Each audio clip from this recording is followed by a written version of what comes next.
I was teaching at an English theological college just last summer, and they're doing serious stuff. And tonight, by the way, we're going to do some serious stuff just to get going. Hang on, I like to walk, and this is going to create a problem because what have you done to me? Now, hang on. No, step back. Oh gosh, he said. Actually, he said something else, but oh gosh will be the translation. There we go. Okay, all right. I've got this anyway, so I don't know you meant to swing. Oh, my baby left me. I should apologise. Ian Proven couldn't come, so they sent me instead. But I'm working on my accent. Anyway, I was saying I was at this college in England, and they're doing serious work. But tonight you reminded me of their worship sessions. So they're on a 5-day intensive at the University of Wolverhampton. You all know where that is? No. But it was just great to be able to do serious, thoughtful stuff about Jesus and have worship times that went like this, but probably, an hour every evening, 40 minutes every morning, and that just was the environment for the classroom. And it's the only college I've ever been to where when the faculty got together before the intensive began, we had about an hour and a half where every professor had to explain how they created time in their classroom for the Holy Spirit to be present. Which is kind of great, because if this is real, you should expect the Holy Spirit to turn up, right? So, and of course, it has nothing to do with me, which is a really good thing, because, my blessing's pretty pathetic. But this is the mercy of God. So I would encourage you, you should be open to the Holy Spirit. The Spirit is not just present while we're worshipping. We are talking about the living God, right? And when we talk about who He is, He's present for that. So some of you, I don't know if you're used to this or not, some of you might be feeling a bit ill, right? Maybe you've got something you're struggling with. Don't be surprised if God turns up even in the middle of the talks and does something for you, okay? So keep an open heart. We don't manipulate Him. We can't make that happen. But let's not exclude Him by thinking, worship is over, that's it. Okay? We're not going to do that. Is that okay? Good. So it's a real privilege to be here, I think, with this thing. So where are we? Getting started. Well, first of all, thank you for coming. It's a long journey. Some of you are pretty tired, I guess. Some of you came from Antarctica, I believe. Is that right? It's a long swim. But very good. And I want to say too, actually, I was tearing up a bit at the back, because you have no idea how amazing it is to see you young people who are just sharp. You're at uni, college, but you love the Lord, and you have no idea where He can take you. I grew up in a little apple orchard on a dirt road. My dad was a worker in a factory. I'm the first person in my family to go beyond high school. Right?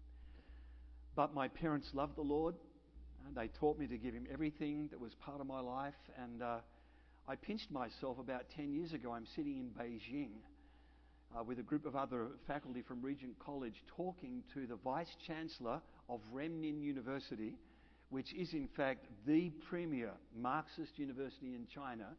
As I'm sitting in that room, the Vice Chancellor says, there's something we'd like you to do. We'd like you to come and teach our students how to read the Bible. Right? This is a little kid, grew up in an apple orchard from a poor family, right? And just mum and dad taught me, give your life to Jesus and see what happens. Right? And, I'm saying that as a serious academic. Right? And I don't think you need to pull those two things apart. So tonight, what I'd like to get into, well, you already know we're going to talk about Jesus, which is great. This is the Polaroid of a church in Istanbul. No, not of Jesus, of a church in Istanbul. Okay, note to self, don't tell that joke ever again. So what I want to do tonight is, by way of introduction, there's going to be 5 talks overall. What's that? Oh, it's those things. I'm thinking, these people have synchronized cell phones. What's going on here? So tonight we're going to actually it's called Getting Started. We're going to lay some fairly serious groundwork. So I'm sorry about that. You've had a big day. It's going to get a bit worse. I'll try and make it, entertaining, but it's solid stuff and important. Hope you'll see that. Tomorrow, we're going to talk about a little bit more of who Jesus was, actually get into him. Is he kind of a Mr. Rogers? Is he maybe a Christian Gandalf? I mean, who is Jesus? Is he one of the Guardians of the Galaxy? Right? Is he... And I know those are ridiculous images, but actually we have some very odd ideas about who Jesus is. And that can get us into a bit of a mess ourselves if we're not really understanding who it is that we're trying to relate to. Now, of course, we're Christians and we believe that Jesus was, begin with G, God. Yeah, okay. We believe Jesus was God. Of course, then the question is, what kind of God do you think he is? And I've been around Christians for a long time, and we have some really odd ideas about who God is, some of us. Some of our views of God are not that different from cranky old Zeus who throws thunderbolts at people, right? And I know that's true because some of you, whenever something goes wrong, you are sure God's after you with this thunderbolt, right? We have to deal with that. Who really is God? Jesus tells us who that is. And then the fourth talk is, what is God actually on about? If Jesus is God, what kind of God is he? And what does this God really care about? What's the most important thing to him? Is he one of the moral policemen of the universe? Right? Is Jesus, our God, primarily on about goodness? And can I suggest that because some of you think that, it really screws up your Christian life? And it's killing you. We've got good news. It's called the gospel. I'm going to talk about that on the fourth talk, all right? And, just so you realize that this is not just airy-fairy theological stuff that has nothing to do with what you do in the real world. I'm an engineer, love aircraft, wanted to design them. I'm convinced there's a direct link between a Boeing 787 and the gospel. Now, you may not be convinced of that. I'm going to try and argue that case in our fifth and final talk. Is that all right? So tonight we've got about 3 hours. Why is he laughing? I'm serious. Okay, so in some ways this is really the story of my own journey. I grew up in a Pentecostal church. Is that okay? Good. So I lift my hands up occasionally, and I discovered that Anglicans can be Christians too. Oh, what a shock. But the kind of Jesus I worshipped, you probably don't know this guy, but he was a big fellow when I was young. Casper, the friendly ghost. So Jesus was a bit like, Jesus the friendly Casper. There was a real spiritual thing to it, but what in the world did it have to do with engineering? So my Jesus had a lot more to do with something like theology or philosophy. Now those are serious terms. And then when I went back to university for the second time to do art history, philosophy and sociology, I actually end up chucking in my Christian faith. Because I thought, if I can't prove this on the basis of philosophy, I can't believe it. And then I discovered that philosophy, wonderful Australian word, is a furphy. What's a furphy? Sorry. Who said that? No. Look, I'm into thinking carefully. I am. But actually, it's a category error. Back in the 2nd century, there was a very smart guy called Celsus, or Celsus. He was a pagan, 2nd century AD. The Christians are just beginning to get noticed, and he gets very upset with the Christians. And he says to them, if you expect us to believe this, you have to make sure that your beliefs can pass the tests of Greek philosophical proofs. We've spent 500 years developing this stuff. It's the best thing since sliced manna. Well, not quite sliced manna. Maybe sliced Achilles or something, whatever they have, souvlaki perhaps. Right? But you're expected actually to find your place within this. And no one really knew what to say until Celsus actually died. And then a guy came along called Origen. And Origen, he's an interesting bloke. He's got some pretty weird ideas, but sometimes he's bang on the money. And this occasion was bang on the money. He said to our dead Celsus or Celsus, whoever told you Christianity was a philosophy? Whoever told you it was an idea? It's not. It's an event. It's about history. It's about something that happened to us. Right? We're talking about Jesus and history, and you've got to get that category right. We're not doing philosophy. We're talking about stuff that people saw and touched and handled. We didn't dream this up. It wasn't like, in Jerusalem there was a Jewish agora with a Christian Plato and a Jewish Aristotle all wandering around stroking their chins thinking, and they dreamed up the idea of God. That's not what happened. This begins with guys out fishing and some bloke starts walking on the water. Right? You understand, if you're a philosopher, all kinds of, switches start flipping and, circuit breakers are going, all that kind of stuff. No, this is actually about history. And the first people who spoke about Jesus all made that claim. We saw this, we touched it, we handled it. We don't care what you think. We saw it.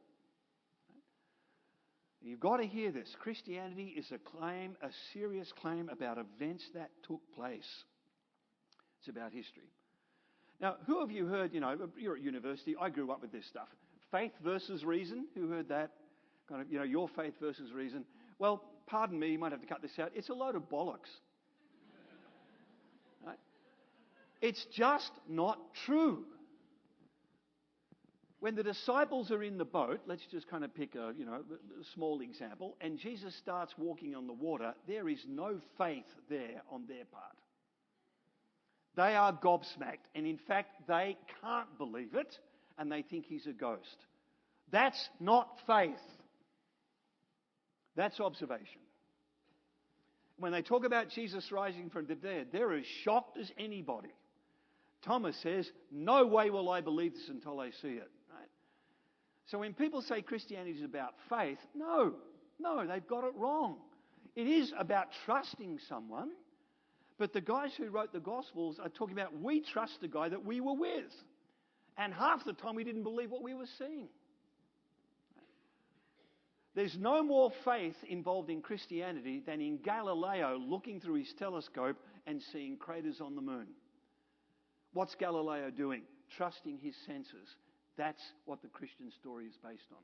Which, interestingly, is why modern science is the stepchild of Christianity. I shouldn't say the stepchild, but actually the child of Christianity. You only get science in the modern West because of what Christianity brought to the Greek world. I'm going to argue that the modern world does not come from Athens. It comes from Jerusalem, actually. And you might be thinking, I don't believe that. Good. Come to the last talk. But I recently gave a talk on the West Coast, California, and a pastor friend of mine brought along 3 of his gay women friends. 2 of them were married. And we're introducing this program about discipleship, and they're right around the front coffee table listening. And I went through this, and at the end, I sat down to meet them, and he introduced them to me. They're non-Christians, and they said to me afterwards, we've never heard anything like that. But it's amazing. We believe it. That is just astonishing. They said, so what caused that? And I said, Jesus. Can you tell us about him? You're asking me to tell you about Jesus? Whoa, right? So off we went, and I rattled on a bit, and never forget it. I thought, hang on, you've been talking too much, which I do. I have flappy lips, right? It just happens. Okay? Put me in front of a fan, I start talking. There's a pun in there somewhere. Dreadful, isn't it? 9:30 at night, 9:40. Oh my goodness, get it moving here. So anyway, I'll never forget it. As I thought I've been talking too long, I kind of was aware of them.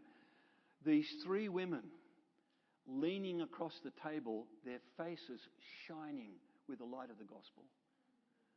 And I said, I've been talking too long. I'll never get it. They said, oh, please don't stop. This is amazing. That's the Jesus we're dealing with, right? Not some little idea somewhere. Someone who changed the world forever with serious consequences, historically and also for you, because I see on your faces the light of that very same gospel. It's a good thing. And so, is it faith? No. They saw and touched and handled this. Did they believe it when they saw it? No, not initially. But they thought about it. They reasoned about it, but not on the basis of science, on the basis of their Jewish history. And they come up with this extraordinary claim that somehow, in this carpenter from Galilee, the one true God, unlike any other God the ancient world knew, Yahweh, we'll talk about him, had become present in the person of Jesus. Now, you have no idea what a just unbelievably gobsmacking historical jump that is. No first century Jew is ever going to come to that kind of conclusion unless forced to. And that's what you get in the New Testament. You're seeing people whose lives have just been turned because of their encounter with Jesus. Right? And he's not just an idea, he's real. So, not faith versus reason at all. I really don't like that. Okay, so that's that. Now, let's talk about what we've got. We're talking about history. You look at the Gospels, and, obviously, if you're going to read something, you need to know what genre it is. Right? Who enjoys reading Peanuts? I'm an old guy. Some of you seen Peanuts? There's a few, okay? Is it really true that there's a dog called Snoopy who can shoot down the Red Baron flying on top of his doghouse? No, you recognise that's not what it's saying. It's not saying there's a doghouse that flies or a dog that flies it. That's something called genre. Right? It's why you can recognise the difference between poetry and a physics textbook. So no one in the first century is going to be doing Snoopy cartoons. It's not an option in the first century. No one's writing science fiction. People maybe are telling myths, but they're actually quite ancient. No one's inventing new ones, really. So as a historian, you look around and you see what's available in the first century, and the Gospels are actually ancient biographies. That's what they are. Right? So this is our earliest concrete evidence about this person called Jesus. You don't have to believe in him to do what we're doing now. These documents exist. We have manuscripts that go back to about 100 years after Jesus. We've got that kind of stuff, right? And they're probably written, the original Gospels are probably written within 30 or 50 years of Jesus' life. That's actually really useful. First of all, it gives enough space to get some perspective and to think about what's happened. Now, you might know this if you're a historian. Some of the books written about World War II, immediately after World War II, are not that helpful. They're still too caught up in the moment. They don't have enough distance to think about it. At the same time, the Gospels are written still within living memory. And you know what happens when you've got events that happen that are beyond living memory, interesting things begin to happen to them. And anthropologists will tell you that. And there's special titles for them. I won't bother you with the details. But the Gospels happen, if you like, in that sweet spot. Within that 3 or 4 decades when people have a time to really reflect on what they've experienced, but it's still what they've experienced. Living memory. You can talk to people who were there.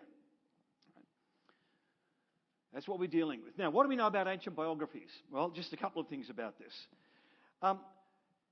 No one writes 500-page books in the first century because scrolls are not that long.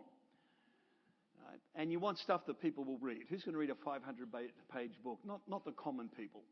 Right? So you might get philosophers who write big, long things, but not the common people. So most of the Gospels, actually all 4 of them, are based on 2 sizes of scrolls, a small one and large ones. Mark is a small one. It's about half the size of Matthew, Luke, and John. So you get small size or king size or latte. What is it? Small latte or grande or whatever it is, that kind of. Those are your 2 options, okay? Good. So that means, first thing, you can't tell everything. That's why they look different from modern biographies. You can't say everything when you've only got a short amount of space. They have to be selective. Secondly, these are ancient. That's why they don't read like a modern novel. Right? If you're going to read the Gospels and you're looking for some kind of exciting novel written by, I don't know, who are some of your favourite novelists? Tom Clancy? I don't know. Right? Obviously, Jesus is not going to quite read like that. He's not blowing people up, but he is doing some amazing stuff. So maybe. You're not going to find that. No one does that kind of inner psychology until 3 or 4 centuries later, so they don't look like that. What they do talk about, though, is they'll give you a brief indication of where their subject comes from. Maybe their lineage, their hometown. They might talk about their birth. Maybe an anecdote or 2 from when they were children. But most of their concern is what this person did as a public figure. Right? Their debut, how they came onto the stage, public horizons, when people got to know them, they'll talk about that. And then if they're a general or a politician or a statesman, it tends to be more chronological, and they'll focus on their great deeds and their virtues or particular speeches they were known for. Right? If the person is a philosopher or a teacher, then it's different. It's not arranged chronologically, it's arranged thematically. And they're going to focus primarily on the teaching. Right? And what are they trying to do here? They're trying to do several things. They're trying to preserve the memory of the person. They're also trying to win followers and defend a person against detractors. And then there's a special emphasis on how the person dies. Your death and how you die will tell everybody around you what kind of person you really are. The ancients knew that. People can do all kinds of stuff and carry on like pork chops. But the real moment comes when you're facing your death. That's when everything comes due and we really get to see what kind of person you are. The ancients knew that. And their biographies focus particularly on the death of the person who's their primary focus. How did they die? What were they saying as they approached their death? How did they sum up their teaching? Well, it seems pretty obvious to me if that's true. There's all kinds of similarities with the Gospels. Right? So that's what they are. Very clear. These are biographies. And if you think about a statesman and the generals, what do? They tell stories of deeds. Well, lots of stories about Jesus' amazing deeds. And his virtue, right? What was his character like? A lot of stuff like that. So you can see that parallel. But also with teachers and philosophers. Lots of teaching about Jesus. Sometimes it's arranged thematically. So it's actually an interesting combination of chronology and thematic arrangement. Now, the thing that's really important to get out of all of this, in writing these biographies, they're making a claim about this story. If people tell you that Jesus is a myth, they're just very poor historians. That just shows, pardon me, not to be too unkind, how ignorant they are. Because the documents we have that talk about Jesus are biographies, you don't have to believe them. Right? Say you don't believe it, that's absolutely fine. But don't say it's a myth. That's just ignorance. They're making a claim about stuff that happened. You can say, I don't believe you, and that's okay. But that's the claim they're making. This is history, according to them. Now, what creates some of the interesting stuff about this biography, interesting issues for people, is there are actually some very significant differences. And those are the things that historians want to explain. Okay, these guys are writing biographies. Why are they different from the other stuff we read? How did that come about? Why are these 4 biographies, similar in so many respects, different from everything else that was written? Why? How does that come about? Creativity doesn't work as an answer. We're going to argue for some of that a bit later on. How does this all come about? What gives rise to it? Okay? So, what are some of the odd things? Well, of the 4 Gospels, 4 fingers, still got them, only 2, Matthew and Luke, talk about Jesus' human origins. That's really unusual. All 4 tie Jesus into the history of Israel and particularly the work of Israel's God. That is really unusual. Where does that come from? What inspires them to do this? So yes, like the great statesmen and the great generals, Jesus performs mighty deeds, but some of these mighty deeds are really bizarre. Right? I mean, they're just weird if we're coming at it from the point of view of kind of a neutral observer. Like, what? Really? Yeah, good. Right? And then his teaching, lots of that, but a very different emphasis in places. So that, for me, is the great question that faces me just as an historian, not as a Christian, just as somebody who's interested in the first century world, wants to know how history works, what gives rise to things, what happens, how do they connect, what event gives rise to the next event. How do you explain stories like this? That's a massive question. And just to kind of let you in on the secret here, I'm utterly convinced these are true because I simply cannot imagine any other way that these stories could come about. They just don't fly apart from the fact that somebody did this stuff. They are so weird and odd at this point. But we'll come back to that in just a moment. Now, if you think this is me just carrying on, there's a wonderful story about a Christian scholar who had a friend. His name was Gunther Zuntz. You all know Gunther, I'm sure. Right? Well, you should, but no, maybe not. Gunther's a world-famous classicist. German, right? And it's in Germany, sorry, I do have some German blood so I can make fun of myself, okay? And it's in Germany, please do it like this, okay? They showed Gunther the Gospels. He'd never actually read them. Grown up in a very secular household, leading exponent of the classical world, and they said, Gunther, would you please read these Gospels and tell us what you think? And he came back and he said, well, there is something clearly very, very important that these people want to talk about. There is tremendous purpose and concentration. Now, he's not saying whether he believes it or not. He's just comparing it to the other stuff that's out there. The stuff that makes these different. And that's our concern. Where does that come from? He says, this is not a history like any other history we've read. He recognizes it belongs to that category, but it doesn't look like any history he's read. It's not a biography like any other biography we've read. What you're getting here, he said, are the actions, the sayings, and the suffering of a higher being moving through the anxious world of men and spirits. Now, if you know something about the first century world, it is an anxious world. The most common form of religious expression in the ancient world, okay, some of you running and crying, I believe, right? Listening to New Testament foundations, gee, I wonder who that might be, might be able to answer this question. Should we embarrass him? No, we're going to be too Christian to do that. But I'm not very Christian. So, the most common form of religious expression in the ancient world is occult practice and magic. Why do they do that? Because the world is a terrifying place to live. Believe you me, you would not want to live in the first century world. It's a scary, frightening place.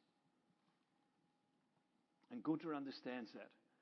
But the figure that the gospel describes, the four gospels describe, is quite different from anything he's ever encountered. And he's right. Not that he would care too much about my, he's a classicist of some standing and I'm just a wacky old Aussie. So there you go. Well, you can see there's going to be some questions. We're going to have a look at those quickly now, right? Some questions that emerge out of this. Big issues. How do we know they're not being tampered with? Is that what somebody's been doing here? Some kind of mucking about with these texts maybe? We're going to talk about Jesus' words. Some of them pretty cool. Others are like, what? Did he just say that? Okay. And the same with his mighty deeds. He does some stuff. You go, here you go, Jesus, right? Takes on the rich guys. Yeah, good boy. Cleanses the temple, and that's kind of great. But, you just forgave sins? Like, you lost your marbles? And what did you just do with the Passover? You changed the menu. Who the heck do you think you are? That's been great grandmother's recipe for, and you're changing it? Are you kidding? Well, and then we're going to talk finally about the resurrection, because that's the zinger. Without that, we should all go home. Right? So these are some of the issues, and a few things about this just quickly. Well, one of the questions is, are the texts reliable? Okay, here's a question, and a free jar of Vegemite, the person who can get it right. You've all heard of Plato. That's not the question. Some of you might have studied him in university. Anyone kind of heard this guy, read some of his stuff? There's a few. It's not the planet at the end of the solar system. It's not Pluto. It's Plato. Good. Yeah. Okay. Now, very famous Western philosopher. Does anybody know how close our oldest manuscript is to actually when Plato lived? Does anyone know the actual time difference? Have you got this right? Have you listened to those lectures? Keeps my Vegemite safe. Keep going. Keep going. Who said 1,000? Okay, keep going. Well, okay. Okay.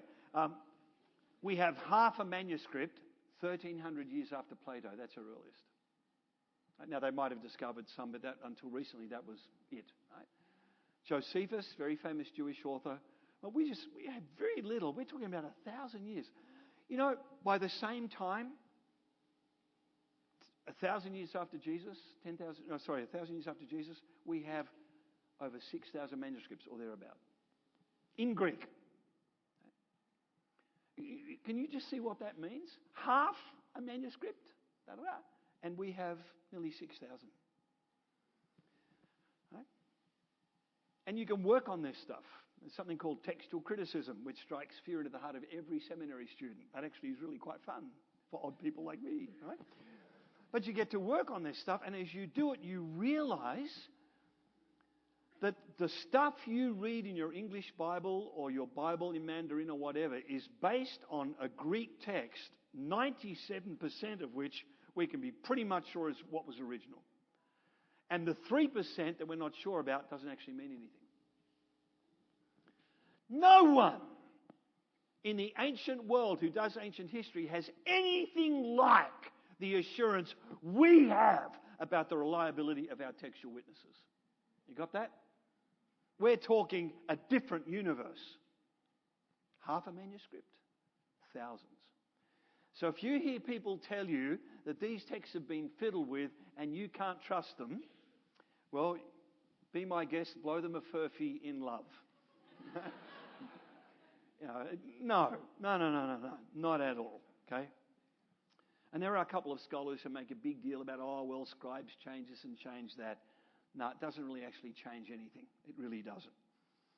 That's the tampering. Now, what about the sayings? Because we've already mentioned some of the ones that are pretty cool. More difficult for a rich person to get into heaven than for a camel to go through the eye of a needle. That's kind of a nice little fun one. Ever watched a camel go through a needle? Very interesting. Especially for the camel. But some other ones like, it's not what goes into a person that makes them unclean, it's what comes out of their heart and their mouth. That's brilliant, isn't it? He's caught up in this situation where people have got him because he's either going to support Caesar, in which case the Jews will hate him, or he'll tell the Jews to reject Caesar, in which case the Romans will kill him, and they show a coin with Caesar's face on it. What do we do? Should we pay taxes? And it's brilliant, right? What does he say? Whose image is on the coin? Caesar's. Give to Caesar what belongs to Caesar, and to what belongs to, in whose image are you made? Right? I would love to come up with a one-line zinger like that on the spur of the moment. And people recognize this as brilliant stuff. I mean, they really do. But then there are the strange ones. And so that you might know that the Son of Man has authority on earth to forgive sins, I say to you, sir, stand up and walk. And they're all going, what? You can't say that? Oh, yes, you can. How did you do that? Right. Or the Passover meal. This is my body. This is my blood. Like,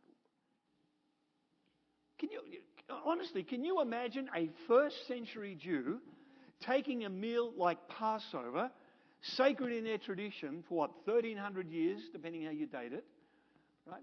And saying, I'm going to change the menu. Oh, and by the way, it's about me. Now, seriously, as a historian, think about that. Could you think of any first century Jew for whom that would even be a mild possibility? No. How do you explain this unless someone actually did it? And who the heck did that person think they were? And that's the problem with Jesus. There's so much really cool stuff, and there's other stuff that just chucks a wobbly at you. Right? You get that expression, chuck a wobbly? It's a great expression. So chuck a wobbly. You know what chucking is? And it's not the cheese guy. What's chucking? Chuck is to throw, and a wobbly, kind of something that kind of gets you a little bit off your balance. Okay? So, if you come to places like Regent, you'll learn wonderful things like this. Chuck a wobbly. Huh? There you go. Brilliant. Okay? And of course, I mean, that's one thing. People can handle, in one sense, what people say. It's the stuff that Jesus does that actually creates a lot more tension for folk.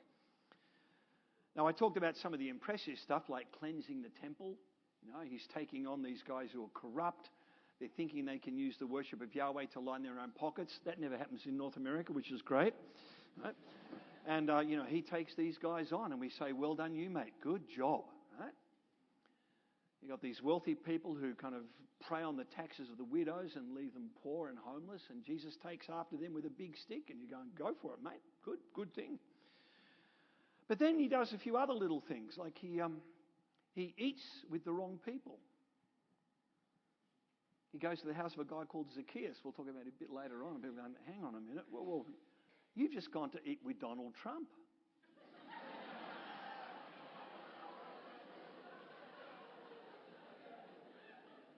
Don't laugh. How would you feel if that's exactly what Jesus did? And if that's an issue for you, tonight's a good night to become a Christian. Because do you honestly think that we are somehow better than Donald Trump? That there's more about us that God actually finds approving and wonderful and glorious. And of course, naturally he would choose me over against. Come on. Come on, come on, come on. Right? And then he goes and chooses 12, and you might not think that's much of an issue, but no rabbi in the first century chose followers. You wouldn't do that. The students come and approach the rabbi. For a rabbi to choose followers, that's a little kind of bit of an ego issue there, eh, mate? Do you think? And it's not just 1 or 9 or 10 or 14. How many is it? 12. You're a Jew. Does 12 ring any bells? 12 tribes of Israel. Who the heck do you think you are? Right? That's kind of offensive, actually. Okay? Well, then, to jump right in, pardon the pun, he walks on the water. Right? So the story goes and calms the sea and, and poor little piggies, Have you seen the little piggies in their starch white shirts? Any Beatles fans here? Double white album? You haven't heard of the Beatles? Oh, hey, thank you. Great music. Couldn't listen. I was a nice Pentecostal boy, but I'll let you into a secret. But I had a few albums hidden in my cupboard. And Mum found them. Oh! That one I will not forget. Okay, so what do you do with all of this? Well, the first thing to be said, actually, the world is a very different place these days. The kind of skepticism that you might have grown up with, I certainly grew up with at university, those things don't happen. That's not quite the case anymore. In fact, just a number of years ago, a Cambridge anthropologist, and this is Cambridge, not the other place, okay?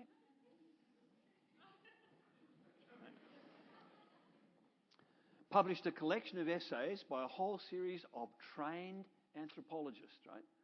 These are not noddies, these are trained anthropologists with PhDs and proper research skills. And one of those essays reports 40, listen to the term, anomalous events. What do you call a miracle? An anomalous event, right? Just kind of take the punch out of it right there. Like, what are you talking about? Say it rapidly, you'll become a Pentecostal. Studies have been done in China. I go to China just about every year to teach in universities, which is great, actually. But studies have been done that show that at least over 50% of Christians in China believe in Jesus because they experienced some kind of anomalous event. And so they now worship an anomaly. Right? In fact, I had dinner in Shanghai a couple of years ago with 2 members of the faculty of a major university there. And they become Christians because their parents, who'd been Marxist scholars at another university, their mother was about to die. And they just didn't know what to do. And the woman who cleaned house for them, Christian woman from a house church, she said, "Would you like me to pray?" And the woman prayed and she was healed. And the whole family became Christians. I had dinner with them. Right? Rational, sensible, thoughtful people encountered an anomalous event. And it's not just in China. A number of years ago, I was in Cambridge. Anyone heard of St. John's College? John's College? Anyone been there? Anyone heard of High Table? High Table is really cool, right? Especially for people who have ego trips like me. So you go to the special fellows room and you all gown up, and it's only for fellows and their friends. And then you have little drinks of sherry and little chocolates and things. And the master walks around, he finds out what you all studied, and then he puts you in the seating order so you can have nice conversations. Right? And then you kind of parade into the dining room, an amazing dining room. This is stunning architecture. And there's the table, all the students, the plebs, all the students are down below. And they're all standing at attention while the great ones come in. Boy, it's a serious ego stroke, believe you me. It's amazing, right?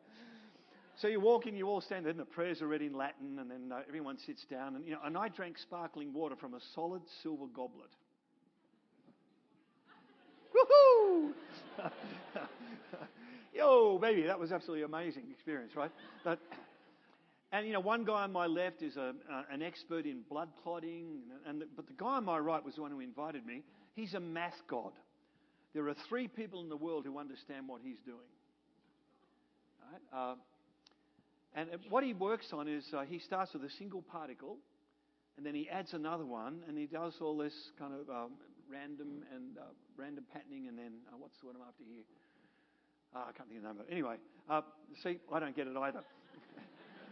And what he does is he keeps adding little particles, and every time another particle is added, that reduces where these things can move. And he's talking about the emergence of order. Right? As just to increase the number of particles in the system, some kind of emergent order comes out of it, right? And he's a Christian. And how is he a Christian? What happened? Well, he's in Paris a number of years ago, and his wife was she'd been diagnosed with cancer. And they weren't quite sure what to do with that. And anyway, they thought they'd go to a little Anglican church. An Anglican church in Paris, that's about as rare as a hen's tooth, right? And so they go along, and in this particular service, there's not many people there. And there's the vicar says, Sister Brown, or whatever it is, Brune, how do you say it in French? I don't know. Okay. She went to a healing program thing over the weekend. He said it much clearer than I could. And she'd like to pray for people. And so this woman said, I think I should go down and get prayed for. So she went down the front, and this is, I'm not trying to mock her, but she's an older woman and grey hair. And she's got her sheet of how to pray for people, because she hasn't really done this before. She's just learnt. So she's following the sheet. Well, we have to do this, and now we're going to do this. And she prayed, right? And nothing much happened. But that night, in the middle of the night, this math god's wife just bolt upright in bed. She said, something's happened. Something's happened. Husband, you okay? And she says, something's happened. My whole body, just like it's on fire. Something's happened, right? Oh, he's worried. So the next morning they take her to hospital. He thinks something serious has happened. And they can't find any cancer. It's all gone. Right? Now, I'm not saying God does that every time. This is not magic. It's not like rub, the golden thing, whatever it is, and the genie's going to come out. That's not how this works. This is relationship. But what I'm telling you is, this is a different world. And please forgive me, it's not being very kind, but Richard Dawkins, Sam Harris, and Christopher Hitchens are dinosaurs. They live in a world that came about in the 18th century. But that's shifted. People these days are much more open to anomalous events than they were in the past. And I've had some of my own experiences where just the most amazing things have happened right in front of my eyes. And you go, what? Did I just see that? Okay. So let me say just a few things about this guy from the 18th century, and then we're almost done. I've got, another 15 minutes to go or so? Is that about it? So something like that? Good. So you'll notice this looks rather ghostly. It's meant to be. This is David Hume, 18th century Scottish philosopher. I think great-great-grandfather of Ian, actually. No. Well, Hume is the guy who's mostly known for apparently constructing the knockdown argument against what people call miracles. Right? He had 2 major objections. He said, miracles actually are violations of nature. First thing he said. And the second thing is, and they're contrary to common experience. There's 2 big arguments. Well, let me just say a couple of brief things about this. First of all, please understand the Gospels never speak of miracles, and you shouldn't either. They're called mighty deeds or a sign, but they're not miracles, because the language miracle implies a breach of natural law. Now, any scientists here among us? Anyone? Okay. You've probably used a reducing agent with a chemical and seen something oxidize and all of that. When was the last time you saw a natural law in a test tube? Laws of nature don't actually exist. Not like this lectern exists, not like you exist. You can't see them. They're human constructs. It doesn't mean they're not real, or at least in terms of reflecting something real. It doesn't mean they're not reliable. I'm an aeronautical engineer. I trusted my life to those laws today when I flew down from Vancouver. But all what we call laws of nature are actually just patterns of regularity. That's all they are. They're a human construct. Right? Now, Augustine, very famous church theologian, when confronted on this issue, 1600 years ago, said, you don't know that laws of nature are being broken, and we don't. Imagine you lived in Athens at the time of Pluto, right? And you saw a Boeing 747 travel across the sky. You probably would think that was against nature. But actually, it's just because we don't know enough about the way the world actually operates. Right? We don't know that at any point Jesus is somehow breaking laws of nature. He just might actually have the authority and the know-how to work with this stuff at a level that most of us have no comprehension of. Right? We don't know that. The Bible actually calls them mighty deeds, and that's the point. It's emphasizing Jesus' agency. Right? So I would just encourage you, if someone starts talking about miracles, I'd pull them up on that and say, actually, that's not what the Bible calls them. So Hume had a whole string of requirements. People have to be intelligent, there has to be doctors to test, and then, only then will we accept these kinds of reports. Well, you realise what a smoke and mirror game this was when actually that situation was fulfilled in Paris during Hume's lifetime. I believe it was. He had all the evidence he needed, and then he finally said, well, I don't believe it anyway because it's against nature. Now, imagine if that was your attitude in science. Right? Someone comes up with a new theory and says, I don't believe it. Well, actually, it's there. Look, right? That's how science goes forward, right? You think there's ether out there and you discover that there isn't. That's what being a good scientist is about. It's actually looking at the stuff in front of you, thinking about it carefully, and then drawing a conclusion, which, by the way, you get from the Gospels. We saw, we touched, we handled. Contrary to common experience. Well, yeah, whose experience, Mr. Hume? Well, white males, enlightenment, cynics like me. That's rather self-selecting, don't you think? You want people to test beer, what do? Invite all the people who can't stand the stuff and they'll tell you, there's no good beers anywhere. Well, yeah, right. What do you expect? Right. But actually, there are many, many people who can testify to these things happening. Now, here's a bit that's interesting. Miracle stories in the ancient world. And I think I need to... No, it's in your notes. We'll go to the next one in a minute. I'm trying to write a book on this, and if you talk to Katie, you'll know that me writing books, if I finish one, it'll be like, the eschaton will come and pigs will fly, make sure you buy a cast iron umbrella. But I've been really interested in the mighty deeds Jesus does. So what I've done is I've collected all this stuff from 800 BC and looked at the kinds of miracle stories that they tell about these people, wonder stories. And what's intriguing is this. Most of them come from before 800 BC, around about that period, right? Around the time of Homer in the ancient world. And then they start to tail off. 400 BC around there is when the Greeks begin to do philosophy, natural philosophy. Doesn't involve any notion of the gods. And around about that point, you begin to find these myths, legends of wonder stories begin to drop off. And from 200 BC, there's really none told at all. So what you've got, you hear people say, well, in the ancient world, people believed all this kind of stuff. No, they didn't. Do your history, you'll discover that it's declining rapidly. Oh, they'll tell the old stories, then they kind of reinterpret them. But it's not part of their natural experience. That's not the world they live in, most of them. Right? So you've got that, and then suddenly out of the blue comes Jesus with 35 unique stories. Unique to him in this sense of what's going on in the first century. Now, what's intriguing about this is not just the stories. If you actually combine them and see what pattern's going on behind them, and there is a pattern, it's absolutely mind-blowing. And you have to ask yourself as a historian, where did this come from? Right? And the kind of reasoning I'll go through is the reasoning we use when we talk about the resurrection right now. Now remember, we're doing history, we're not doing philosophy. We're talking about events.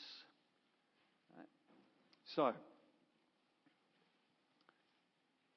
A couple of things to notice about this. No one in the Greco-Roman world wants their body back. Their body is a tomb. It's a problem. They want to set their soul free so as this pure light thing, material thing, it wings its way to heaven. Have you heard some Christians talk like that? They're talking like that not because they're Christians, but because they're pagan Greeks. That's a pagan Greek idea. Sorry about that. But if you haven't heard it before, now's a good time to hear it. Right? That's not what Christians are on about. For Christians, the body matters to God. Right? It's His temple. It's what enables us to be His image. It's the Jewish people who speak of a resurrection, because for them, the body is an incredible gift. Right? So this is really only a Jewish story. But when Jews speak of resurrection, they don't mean just one person coming out. Some of you will know this. You might have read Tom Wright's The Son of God. He talks about resurrection, Son of God. He talks about this. Have you ever wondered why none of the disciples went outside the room to see if the tomb was empty? The women don't go to check if the tomb's empty. They go to take care of the body. Why do they go to check? Because they don't need to. Because they know there's no such thing as a single resurrection. Now, Lazarus, that's a raising of the dead. That's not a genuine resurrection. Because for them, a genuine resurrection is passing through death and coming out the side transformed. And that's going to happen to all the righteous. Now, Jews differ on whether it's actually a resurrection or not. The Sadducees don't believe that, but the Pharisees and others do. But that will be accompanied by the destruction of Rome, a Jewish Messiah in Jerusalem, all the exiles brought home, and in Jesus' day, most Jewish people lived outside their homeland. And the transformation of creation. They don't need to go out, they just look out the window. They know this hasn't happened. And then within a couple of days they're saying, stagger me, it has. Now, how do you get from there to there in 48 hours? What happened? I mean, no Jewish person is going to imagine for a second that a single person is going to be resurrected and nothing else happen around them. It's just not part of their imaginative world. Not a possibility. Right? It's not even something they'd conjecture. Right? What changed their view? I think the answer is they're in their room, right, and He appears among them. And they go, holy smelly stuff. Robin, Batman, something. Honestly, as a historian, I'm not saying this is a person of faith. As a historian, I think that's the only way to explain this. This is such an odd story. No one's going to imagine this. Okay. All right. So, little line under here before you look at that slide. In fact, I'll take it back so you don't look at that slide. Notice the italics. You've got to put these things in a historical context. Why invent stories that no one is expecting to happen? No one expects the Messiah to walk on water. No one. Why would you invent it? Right? No one expects the Messiah to cast out demons. No one. That's not what the Messiah does. Right? No one expects that kind. The Messiah doesn't heal people. Why would you invent stories about someone you believe to be the Messiah healing people when it's not an expectation? Right? You see, that's the trick. If this was stuff people were expecting, and we know what they were expecting, someone to open the Jordan, where did they get that idea from? They'd read Joshua.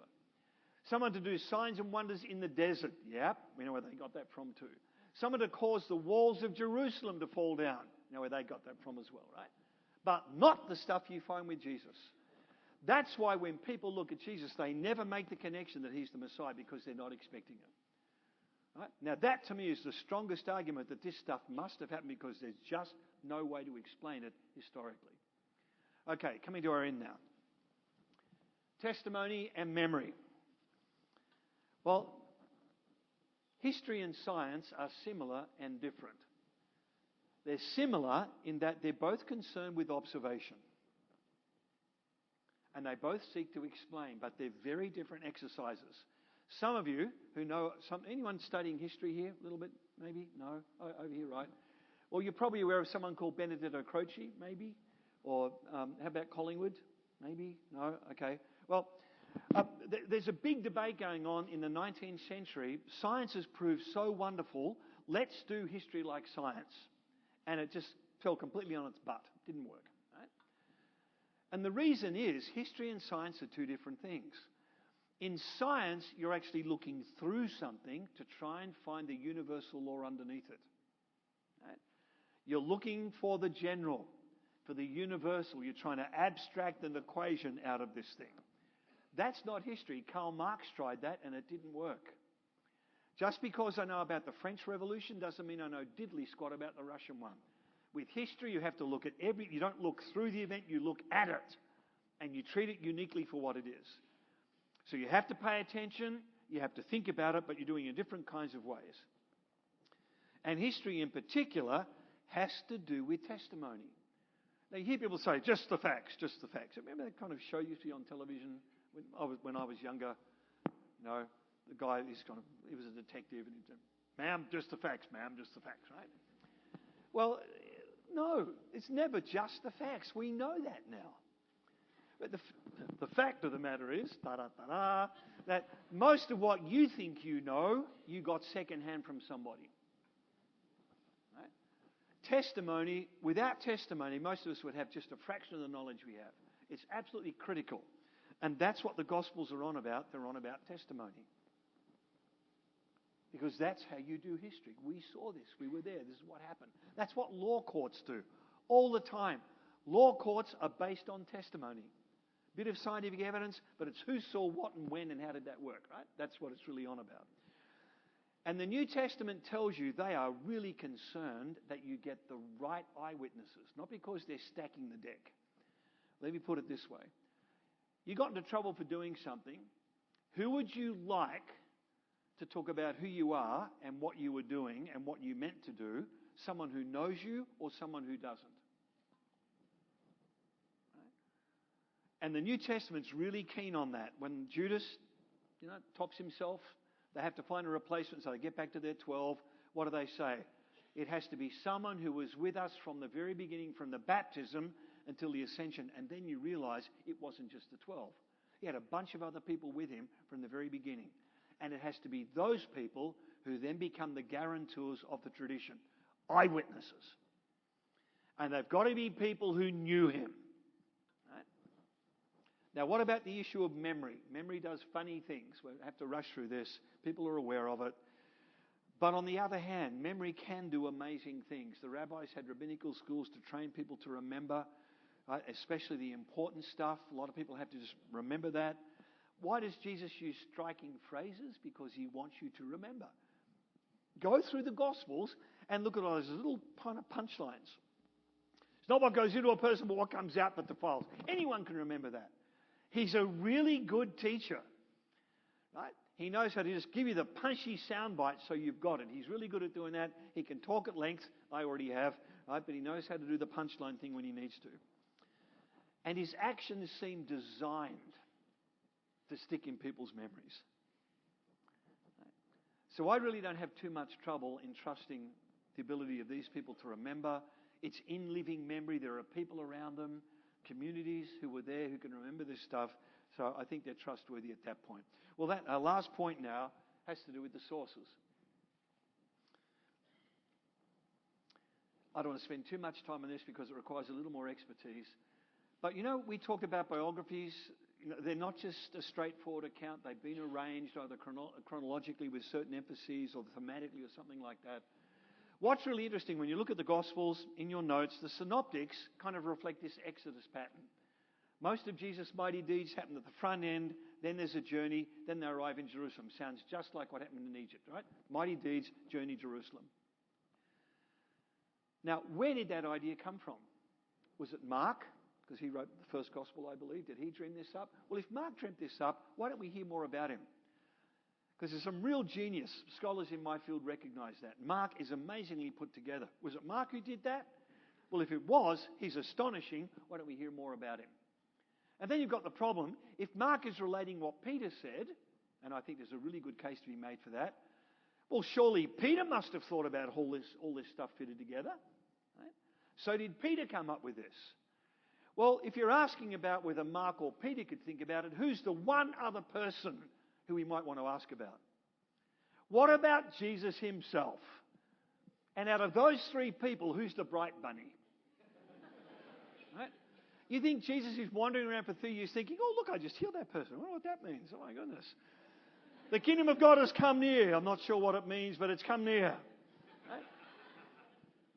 Right? I know I'm being a bit jokey here, but it's late and you've done really well.